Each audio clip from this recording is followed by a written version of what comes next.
내 앞에 유리가 없으니까 이제 여러분과 제가 하나가 된 것 같습니다. 원래 하나였지만 이전에 제가 사역했던 교회에 금고가 하나 있었습니다. 제가 기억하기로는 그 금고 번호를 아는 사람은 수백 명 중에 정말 5손가락 안에 꼽을 정도였습니다. 그런데 시간이 좀 지나니까 교회에서 하나뿐인 그 금고 번호를 저에게 가르쳐 주었습니다. 그때 저는 교회가 특별히 저를 신뢰해서 특별한 권한을 맡겨주었다는 생각에 감사한 마음이 들었습니다. 목돈을 다루고 또 교회에서 5손가락 안에 꼽힐 정도의 그 소수만 알고 있는 금고 번호를 가르쳐 준 것은 교회가 저를 그만큼 신뢰한다는 상징이라고 제가 생각했습니다. 성경을 보니까 하나님께서 사람을 만드시고 이렇게 말씀하셨습니다. 하나님이 그들에게 복을 주시며 하나님이 그들에게 이르시되 생육하고 번성하여 땅에 충만하라. 땅을 정복하라. 바다의 물고기와 하늘의 새와 땅에 움직이는 모든 생물을 다스리라 하시니라.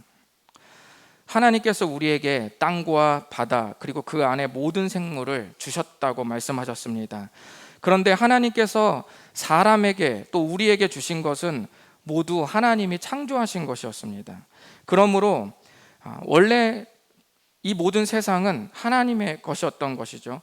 그러므로 우리는 하나님께 받은 선물을 마음껏 누림과 동시에 또 잘 관리해야 하는 책임도 따르게 된 것입니다.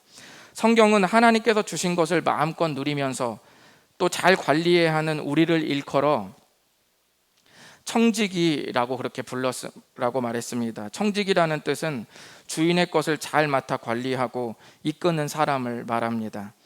그런데 청지기에 유혹이 있습니다. 그것은 세월이 오래 지나면 내가 누리는 모든 것이 내 것처럼 느껴진다는 사실입니다. 이게 청지기의 유혹입니다. 시간도, 돈도, 건강도, 집도, 차도, 그리고 성경 해석도, 성경 적용도 말입니다. 이런 유혹은 특정인에게만 찾아오는 것이 아니라 모든 사람에게 찾아옵니다. 목사에게도 찾아오고 집사에게도 찾아오고 한때 굉장히 크게 하나님 앞에 헌신했던 그런 사람들에게도 그 유혹이 찾아옵니다. 우리 마음이 이런 유혹에 빼앗겨 버릴 때 하나님께 하는 실수 중 하나가 바로 월권입니다. 하나님의 권한을 넘어서는 실수입니다. 앞으로 저는 월권에 대해 한 번 더 나누겠습니다. 원래 주보에는 10절에서 22절까지로 되어 있는데 오늘 저는 16절까지만 하고 다음에 22절까지 마저 하겠습니다. 오늘 말씀을 들으면서 우리 모두 한 번쯤 하나님의 권한을 넘고 있는 나의 삶의 자리는 없는지 스스로 살펴보는 시간이 되었으면 좋겠습니다. 여러분이 잘 점검할 수 있도록 제가 베드로후서 말씀을 가지고 한 가지 월권이 될 만한 질문을 좀 만들어 봤습니다. 이 질문에 대한 대답을 스스로 생각하시면서 말씀을 한번 들어보시기를 바랍니다. 네, 한번 읽어보실까요? 질문 시작. 네, 내가 모든 일에 스스로 결론을 내리고 있는가? 베드로후서가 우리에게 묻는 질문입니다. 이 질문에 만약에 예스라고 말한다면 또는 대부분 이 질문에 대한 대답에 예스라고 밖에 말할 수 없다면 우리는 월권을 하고 있는 것입니다. 우리가 베드로후서 2장의 16절까지의 말씀을 좀 10절부터 16절까지의 말씀을 좀 우리가 나누면서 베드로후서가 이에 대해서 뭐 어떻게 말하고 있는지, 왜 그것이 우리 삶에 내가 할 수 있는 것이 아니라 왜 그것이 하나님의 권한을 넘어서는 월권이 되는 것인지 좀 살펴보도록 하겠습니다. 우리는 지난 시간에 계속 베드로후서 2장에 대해서 나누고 있는데 베드로후서 1장에서는 미래에 대한 심판과 거짓 선생들에 대한 이야기가 거의 없었잖아요. 그렇죠? 제가 말씀드렸습니다. 그런데 베드로후서 2장으로 넘어오면 이제 본격적으로 미래의 심판이 없다고 말하는 거짓 선생들과 그 가르침에 대해서 아주 직접적이고 아주 노골적으로 말하게 됩니다. 그래서 베드로서 2장부터는 바로 아주 거짓 교사들에 대해서 직접적으로 말하기 시작하는 장이 바로 이 장입니다. 지난 시간에 우리는 거짓 교사들의 두 가지 치명적 문제에 대해서 나누었습니다. 첫 번째 문제는 뭐였죠? 그들의 가르침이 결국 우리를 멸망의 길로 인도하게 된다라고 말했고요. 두 번째 문제는 그 가르침이 항상 보이는 것으로만 평가한다는 거예요. 그것이 저번 주에 나눈 내용이었습니다. 미래는 오지 않은 것이고 알 수 없는 것이니, 그리고 우리에게 아직 보여진 것이 아니니 결과적으로 없는 것이나 다름없다는 주장이 바로 거짓 교사들의 주장이었습니다. 오늘은 거짓 교사들의 권한 남용, 월권에 대해서 좀 말씀하고 있습니다. 10절과 11절을 우리 한번 말씀해 보도록 하겠습니다. 나눠 읽어보도록 하겠습니다. 10절에서 11절 시작. 이들은 당돌하고 자긍하며 떨지 않고 영광 있는 자들을 비방하거니와 더 큰 힘과 능력을 가진 천사들도 주 앞에서 그들을 거슬러 비방하는 고발을 하지 아니하느니라. 아멘. 10절을 여러분 좀 먼저 보십시오. 10절 보면 그들의 특징을 세 가지로 말하고 있죠. 첫 번째 뭐래요? 당돌하대요. 두 번째 자긍한답니다. 세 번째 영광 있는 자들을 비방한다라고 말합니다. 당돌하다는 말은 뭐냐면 잘 모르고 겁없이 달려든다는 뜻이에요. 당돌하다. 자긍한다는 뭡니까? 자기밖에 모른다는 거예요. 모든 것이 가장 1순위에 자기가 있는 거예요. 자기밖에 모른다. 자긍한다. 그들의 특징입니다. 세 번째는 뭐냐면 영광 있는 자들을 비방한다라고 말합니다. 이 말은 무슨 뜻이냐면 영광 있는 자들이 뭐냐면 하나님의 권위 있죠. 하나님의 권위를 위임받은 모든 존재들을 깔본다는 뜻입니다. 무시한다는 뜻이에요. 이게 이들의 세 가지의 특징이었습니다. 그런데 여러분이 10절은 제가 이렇게 설명드려서 아는데 11절은 좀 이해가 안 가실 겁니다. 여기서 더 큰 힘과 더 큰 능력을 가진 천사는 누구일까요? 여러분 잘 모르실 겁니다. 그러나 여러분이 어떤 게임이라든지 아니면 어떤 캐릭터에 보면은 이 이름이 많이 나옵니다. 천사들의, 여기서 말하는 더 큰 힘과 능력을 가진 천사는 천사들의 대장, 천사들의 보스 미가엘을 말합니다. 11절을 이해하기 위해서는 신약성경 유다서의 한 구절을 보면 좀 도움이 되는데요. 유다서를 아마 생소하실 거예요. 읽어보신 분도 있고 전혀 읽어본 적이 없는 분도 있을 겁니다. 제가 유다서의 한 구절을 좀 다 같이 좀 볼 수 있도록 하겠습니다. 유다서 1장 9절 한번 어떤 일이 있었는지 한번 읽어보겠습니다. 시작. 천사장 미가엘이 모세의 시체에 관하여 마귀와 다투어 변론할 때에 감히 비방하는 판결을 내리지 못하고 다만 말하되 주께서 너를 꾸짖으시기를 원하노라 하였거늘. 이것이 신약성경 유다서 1장 9절의 말이에요. 신명기 34장에 보면 모세가 모압 땅에서 죽었다는 이야기가 나오거든요. 그런데 죽었으면 장사를 지내고 무덤이 있으니까 시체가 어디 있는지 알 거 아니에요. 그런데 신명기 34장 6절에 보면은 벳보올 맞은편 모압 땅에 있는 골짜기에 이 모세가 장사되었고, 그런데 문제는 오늘까지 그의 묻힌 곳을 아는 자가 없다 그랬던 거예요. 그러니까 어떤 경로인지는 모르겠지만 시간이 지나서 모세가 묻힌 곳을 이제 아는 자가 없다는 거예요. 모세의 시체를 그 누구도 찾은 사람이 없다는 겁니다. 그리고 나서 모세의 시체의 행방은 아무도 알 수 없게 됐는데 유다서에 그 시체에 얽힌 이야기가 실려 있는 겁니다. 다시 1장 9절을 보시면 천사 중에 가장 높은 미가엘과 사단이 이 모세의 시체를 두고 시비가 붙었던 것 같아요. 정확히 말하기는 뭔지 모르지만 미가엘이 사단이 이 모세의 시체를 어떻게 하려는 것에 대해서 상당히 잘못됐기 때문에 미가엘 천사장이 충분히 사단을 판결할 수 있지만, 정죄할 수 있지만, 이 미가엘도 주 앞에서 사단을 꾸짖거나 비방하는데 상당히 조심스러워했다고 말했다는 거예요. 너무 조심스러워서 미가엘 천사장도 뭐라고 말했어요? 주께서 너를 꾸짖으시기를 원한다. 자기 입으로 너가 잘못됐다라고 말하지 않고 주께서 너를 판결하시기를 원한다라고 이렇게 주님께 그 판결을 이양해 드렸다는 그 말이에요. 이 유다서 1장 9절의 배경이 되는 것이 바로 오늘 우리가 아까 읽었던 베드로서 2장 11절의 말씀입니다. 이 이야기를 하는 이유가 뭘까요? 이 이야기를 하는 이유는 뭐냐면 주 앞에서는 누구도 함부로 결론 내리지 않았다는 말입니다. 오늘 제가 첫 번째 점검이 뭐였어요? 나는 모든 일에 내가 스스로 결론을 내리고 있는가? 그 질문이었잖아요. 그럼 이 맥락을 쭉 보시면 왜 천사장 미가엘의 이야기를 했냐면 충분히 판결할 수 있는 천사장 미가엘도 주 앞에서는 그 판결을 함부로 내리지 않았다는 거예요. 결론을 함부로 말하지 않았다는 겁니다. 16절까지 계속되는 내용도 오늘 말씀 전체도 바로 이 맥락 안에 다 들어와 있는 이야기라고 보시면 됩니다. 자, 그러면서 베드로후서 2장 12절을 보니까 그러나 이 사람들 누구겠어요? 거짓 선생들이에요. 그러니까 하나님 앞에서 그 누구도 함부로 결론을 내리거나 판결을 내리지 않는데 12절 그러나 이 사람들은 어땠다는 거예요? 마구 결론을 내렸다, 그 말이 아니겠습니까? 정작 이 거짓 선생들은 어떻게 하고 있었습니까? 자기밖에 모르고 어줍지 않게 고상한 척하면서 하나님의 권위를 무시하고 있었습니다. 거짓 선생들은 야수같이 달려들고 알지 못하는 것을 비방하면서 멸망으로 치달았습니다. 아마도 그 거짓 선생들은 이렇게 말했을 거예요. 우리가 다 안다, 성경도 다 봤다, 연구도 다 해봤는데 심판은 없다는 결론에 도달했다.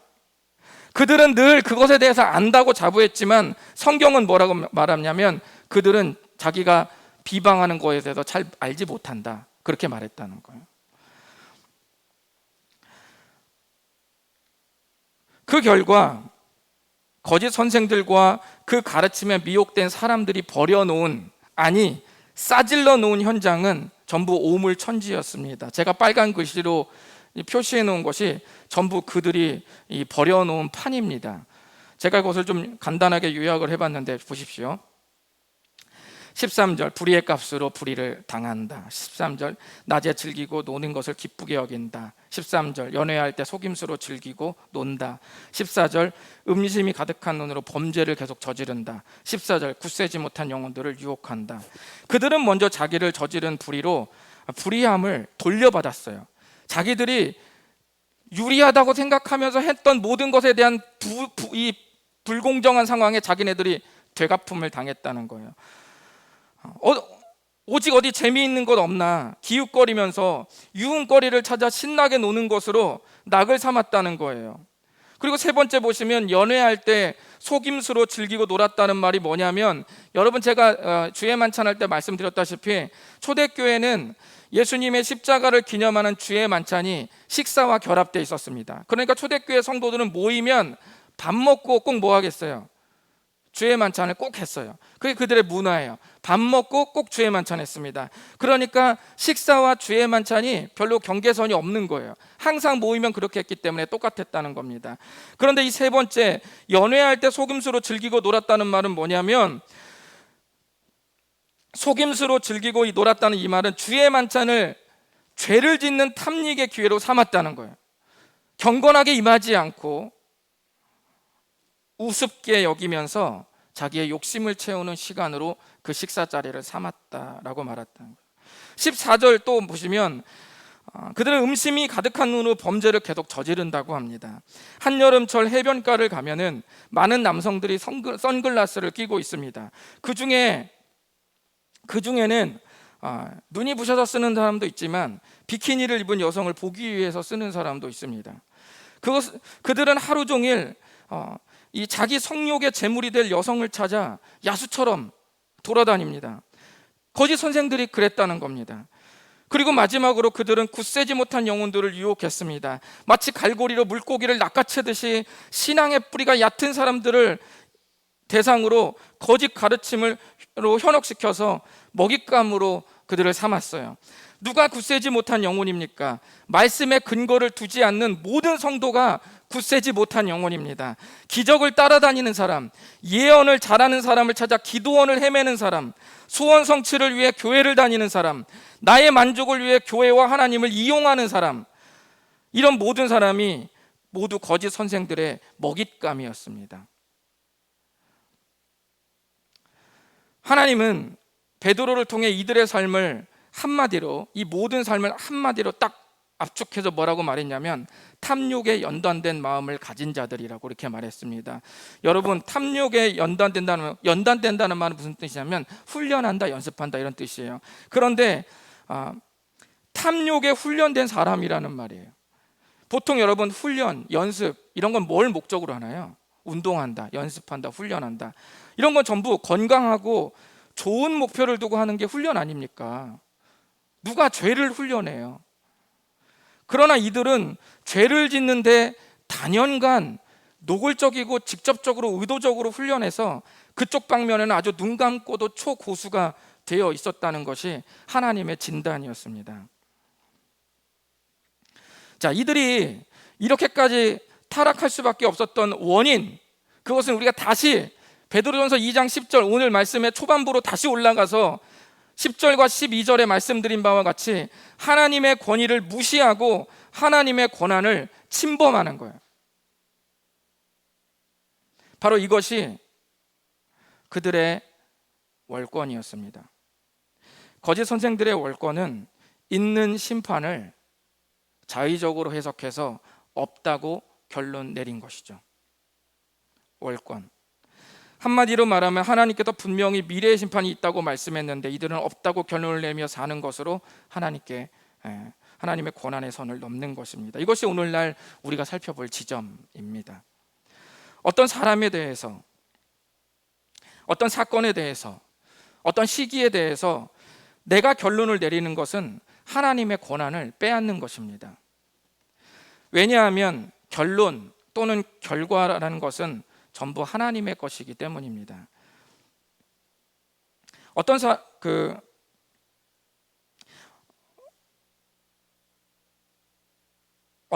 사건에 대해서 만약에 여러분이 부정적이거나 긍정적이라는 해석을 내릴 때, 어떤 사건을 보고 이건 나한테 좋은 거다, 이건 나한테 안 좋은 거다, 어떤 사건이나 일상이다 그렇게 해석을 내릴 때 여러분은 그 사건에 대해 하나님 대신 결론을 내린 것입니다. 어떤 사람에 대해서 여러분이 보면서 그 사람은 가능성이 없다 또는 가능성이 많다라고 말했다면 우리는 하나님 대신 그 사람에 대해 결론을 내린 것입니다. 어떤 시기에 대해서 우리가 늦었다, 아니 너무 빠르다, 너무 이르다, 적당하다 라고 결론 내릴 때 우리는 그 시기에 대해 하나님 대신 결론을 내린 것입니다. 이런 모습은 전부 월권입니다. 왜냐하면 우리가 내린 사람에 대한 평가, 사건에 대한 평가, 시기에 대한 적절성은 아무런 근거가 없기 때문이에요. 우리가 내린 결론에 아무런 근거가 없습니다. 왜냐하면 여러분, 우리가 누군가의 속마음과 모든 생애의 흔적을 다 봤나요? 그렇지 않죠. 누군가도 여러분의 일 단면을 보고 여러분을 평가한다면 여러분도 억울하면서 분해하던 게 우리들의 모습이었잖아요. 그런데 우리가 누군가의 어떤 가능성을, 그 사람을 좋다 나쁘다, 가능성이 있다 없다를 평가하려면 그 사람의 속마음과 생애의 흔적을 다 봐야 됩니다. 그런데 그러지 못하죠. 그런데 왜 그 사람의 인생을 단정 짓습니까? 우리가 어떤 사건의 해석을 내릴 만한 전지적 작가 시점을 갖고 있나요? 우리가 어떤 사건에 대해서 이건 나에게 좋은 거다, 이건 나에게 안 좋은 거다라고 말할 때 여러분이 전지적 작가 시점으로 살았냐고요? 평생 1인칭 관찰자 시점으로 살아놓고 왜 전지적 작가 시점처럼 해석하려고 하십니까? 또 우리가 어떤 시기나 어떤 시기에 대해서 늦거나 이르다고 말하려면 그 미래를 전부 알아야, 남아있는 시간을 전부 알아야 하는데 우리가 미래를 다 아나요? 모르는데 왜 끝났다고, 망했다고, 길이 없다고 왜 단념하십니까? 우리는 인생의 모든 질문에 대답할 수 없습니다. 이 모든 질문에 해답을 가지신 분은 하나님 아버지 한 분밖에 없습니다. 그래서 사람의 인생을 평가하고 잘잘못을 구분하며 가능성의 유무를 판단하시는 분은 오직 하나님 아버지 한 분뿐입니다. 우리는 예수님 안에 담겨있는 하나님의 선한 계획을 믿고 나아가는 사람들입니다. 과정 중에 때때로 연약하기 때문에 아파할 수 있고 또 넘어질 수 있지만 아주 끝났다고 말하지 않는 사람들이 바로 우리들입니다. 마지막을 말하는 것은 하나님의 고유 권한이십니다. 거짓 선생들은 하나님의 고유 권한을 침범하고 본인들이 직접 세상의 마지막을 맘대로 디자인했습니다. 그리고 그 안에서 마음껏 타락하고 어두운 파멸의 가치관을 수많은 사람들에게 심어주었습니다. 오늘 말씀에서 제가 나누지 못한 본문 15절과 16절에 담긴 구약 성경 이야기가 하나 있는데 그 이야기를 여러분께 좀 나눠드리고 말씀을 마치려고 합니다. 베드로후서 편지가 쓰여지기 약 1470년 전에 메소포타미아 지역에 발람이라는 유명한 무당이 있었습니다. 그 당시 이스라엘 백성은 모든 전쟁에서 승리하고 요단강 동쪽을 정복한 상태. 오늘날로 말하면 팔레스타인 땅 있죠. 팔레스타인의 중앙에 요단강이 있거든요. 그 요단강을 기준으로 해서 동쪽 땅을 이스라엘 백성들이 이미 점령해 있는 상태였어요. 그 후에 그들이 모압 평지에 이르렀습니다. 근데 모압 평지가 어디냐면 정복한 요단 동쪽 있죠. 동쪽의 아랫지역에 모압이 있습니다. 그러니까 모압이라는 나라가 어떻게 해요? 불안하겠죠. 근데 모압이라는 나라의 왕 이름이 뭐냐면 이 사람하고 좀 비슷합니다. 발락이에요. 헷갈리시면 안 됩니다. 유명한 무당은 발람, 모압의 왕은 발락, 이렇게 생각하시면 됩니다. 발락 왕은 요단강 동편을 이스라엘 민족이 차지했다는 말에 두려움을 느꼈습니다. 왜냐하면 그 아랫지역이 자기네들이었거든요. 그래서 유명한 무당 발람을 찾아가서 이스라엘 민족을 저주해 달라고 얘기합니다. 네가 저주한다면 우리가 이스라엘과 전쟁에서 승리할 수 있을 것 같다 라고 이렇게 말했죠. 저주를 부탁하죠. 고대 세계에서는 이런 주술사들의 저주가 효과가 있다고 믿었어요. 그래서 저주를 부탁한 겁니다. 그러면서 두둑히 복채를 건넸습니다. 자, 그런데 이 발람이 저주를 하려고 마음을 먹으려고 딱 하니까 하나님이 그에게 나타나셔서 뭐라고 말하냐면 이스라엘은 하나님께 복을 받은 민족이니 그 민족을 저주하지 말라. 이렇게 발람에게 하나님께서 딱 제동을 거시는 거예요. 저주하지 말아라. 이 명령에 이 무당 발람이 어떻게 했을까요? 모압 왕의 부탁을 거절합니다. 그러자 모압 왕은 어떻게 했냐면 더 높은 고관들을 보내서 더 많은 복채를 1억을 10억으로, 10억을 100억으로 더 얹어서 더 많은 복채를 약속하면서 제발 이스라엘을 저주해 줄 것을 다시 재요청을 합니다. 그런데 어찌된 영문인지 이번에는 하나님께서 발람에게 모압 왕의 요청대로 그들을 따라 나서라고 그렇게 하나님께서 말씀합니다. 결국 우상 산당에 도착한 발람은 이제 이스라엘을 저주하려고 딱 하는데 결국 하나님이 또 그에게 저주가 아니라 축복을 할 것을 말씀하시는. 그래서 발람이 그 우상의 산당에서 이스라엘을 저주하려다가 오히려 이스라엘을 축복합니다. 이것이 바로 오늘 베드로 후서 2장 15, 16절에 배경이 되는 구약 성경 이야기예요. 자, 여러분이 이 이야기를 들었죠. 그러면 오늘 성경 말씀은 이 발람이 좋은 모델로 제시될까요? 아니면 부정적인 모델로 제시될까요? 여러분이 듣기에는 어때요? 긍정적이죠? 그런데 베드로후서 2장 15, 16절은 발람을 부정적인 모델로 제시합니다. 왜 그런지 한번 보시겠습니다. 15, 16절을 마지막으로 읽어봅니다. 시작. 그들이 바른 길을 떠나 미혹되어 부올의 아들 발람의 길을 따르는도다. 그는 불의의 싹을 사랑하다가 자기의 불법으로 말미암아 책망을 받되 말하지 못한 나귀가 사람의 소리로 말하여 이 선지자의 미친 행동을 저지하였느니라. 아멘. 결론부터 말하면 베드로서의 말씀은 발람을 우리가 따르지 말아야 할 모델로 삼았습니다. 왜 그러냐면 발람이 첫 번째 하나님으로부터 이스라엘이 어떤 민족인지 분명하게 들었습니다. 그렇죠? 그러니까 분명히 뭐라고 했어요? 이스라엘은 하나님께 복을 받은 민족이니 절대로 이스라엘 민족을 저주하지도 말라 이렇게 말했어요. 여기에 여지가 있습니까? 없습니까? 없죠. 자, 그런데 모압 왕이 두 번째로 나타나서 더 많은 복채를 준비하고 더 높은 고관이 와서 제발 저주해 달라고 요청을 하니까 그때 발람의 마음이 흔들리고 움직이기 시작한 거예요.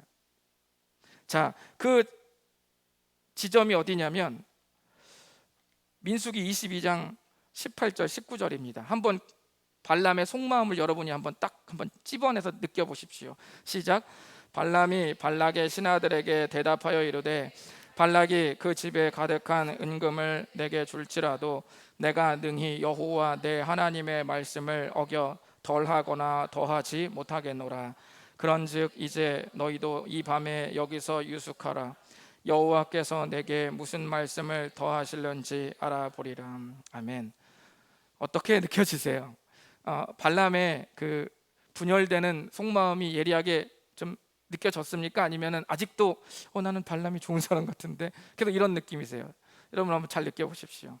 얼핏 보면 발람이 무당임에도 불구하고 하나님의 말씀을 어기지 않는 것처럼 보입니다. 그러나 19절을 자세히 보시면 그의 마음이 무엇에 이끌리고 있는지 드러나게 됩니다.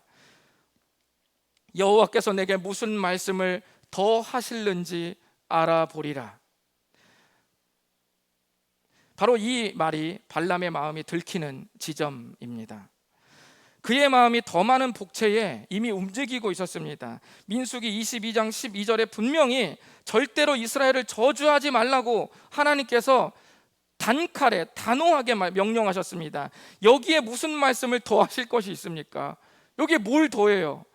그러면 내가 생각해 보니까 저주해도 괜찮겠다, 이런 말이요? 뭘 더합니까? 여기엔 여지가 없는 거예요. 하나님의 명령에는 여지가 있는 명령이 있고 여지가 없는 게 있습니다. 이 명령은 단호한 거예요. 가능성이 없는 겁니다. 저주하면 안 되는 거예요. 그런데 이 밤에 여기서 좀 유숙하시오. 하나님이 나에게 무슨 말을 좀 더 하실지 제가 좀 다시 한번 살펴보겠습니다. 발람이 단호하지 않고 자꾸 하나님이 더 말하실 수도 있다는 여지를 두면서 그 밤을 보내는 그 모습이 베드로가 경고하는 거짓 선생들의 모습이었다는 것입니다. 발람과 거짓 선생들의 공통점은 하나님의 단호한 말씀을 임의로 열어놓는 것입니다. 그것이 월권입니다. 거짓 선생들은 어설프게 하나님에 대한 지식도 있고 성경도 알고 있는 자들이었지만 자기의 사심에 마음이 더 많이 움직이고 있었기 때문에 하나님께서 단호하게 말씀하신 심판의 약속을 희미하게 만들고 더 열어두고 있었습니다. 이 모습은 오늘날까지도 계승되어서 심판의 날을 믿지 않고 고려하지도 않으며 현실에도 느껴지는 감으로 나의 삶을 평가하는 월권의 삶으로 드러나고 있습니다. 여러분의 오늘은 어떻습니까?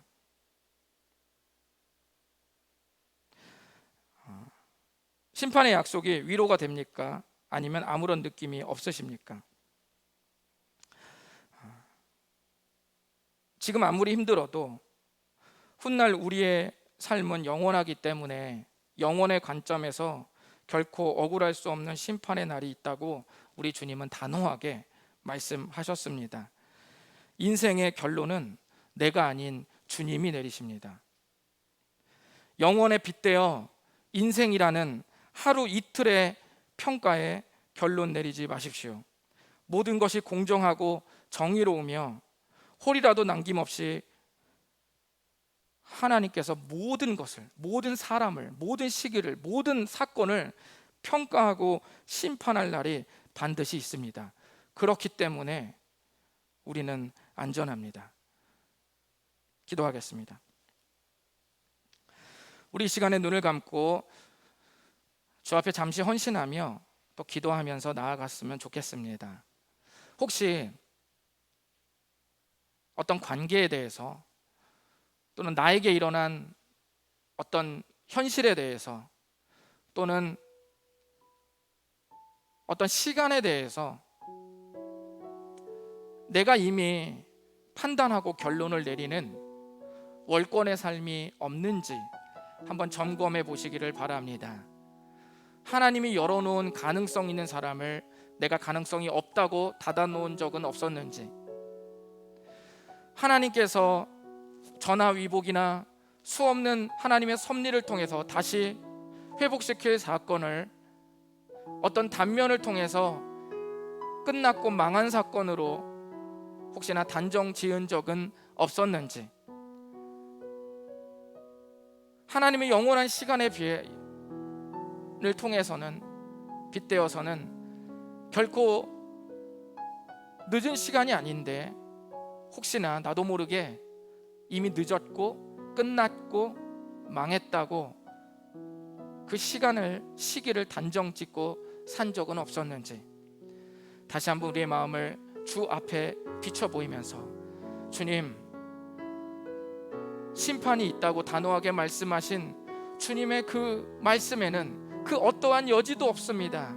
그 어떠한 것도 없습니다. 그럼에도 불구하고 그 선을 넘어서 나도 모르게 하나님께서 말씀하신 정확한 진리를 나도 모르게 희미하게 만들고 열어놓으며 내 임의로 해석하고 살아가는 그러한 월권의 삶이 혹시 내 안에 있었다면 주님 용서해 주시고 다시 한번 믿음의 삶으로 나아가기를 원합니다. 주님의 주권을 인정하는 삶을 살기를 원합니다. 주님 도와주시옵소서. 다 같이 기도하시면서 주 앞에 나아가시겠습니다. 기도합니다.